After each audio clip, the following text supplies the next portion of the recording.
ดีจ้าเพื่อนๆพี่ๆน้องๆทุกคนจ้ามาอีกแล้วจ้าพี่น้องจ้าต่อจากคลิปที่แล้วจ้าพี่น้องตอนนี้ก็อยู่ในชนบทแล้วจ้าหิมะก็สิหลายขาวโพลนไปหมดก็สิงามกว่าอยู่ในเมืองจ้าแล้วเพิ่นก็บ้านได้มากวาดถนนพร้อมเดี๋ยวตามบีไปชมกันเลยจ้า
จ้าพี่น้องจ้า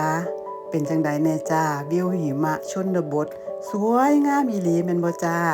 สำหรับเพื่อนใหม่ที่เข้ามาถ้ามักคลิปนี้หวีฝากกดไลค์กดติดตามเพื่อเป็นกำลังใจให้หวีในการทำคลิปนี้เด้อจ้าส่วนเพื่อนเก่าเฮาก็เป็นกำลังใจให้กันยาวๆไปเนาะจ้ากำลังใจสำคัญเด้อจ้าพี่น้องจ้าหวีขอบคุณหลายๆเด้อจ้าขอบคุณทุกการติดตามขอบคุณทุกไลค์ขอบคุณทุกคอมเมนต์จ้า ขอให้ทุกคนมีความสุขหลายๆสุขภาพร่างกายแข็งแรง คิดสิ่งใดก็ขอให้ได้สมหวังสมปรารถนาทุกประการจ้า สวัสดีจ้า บ๊ายบาย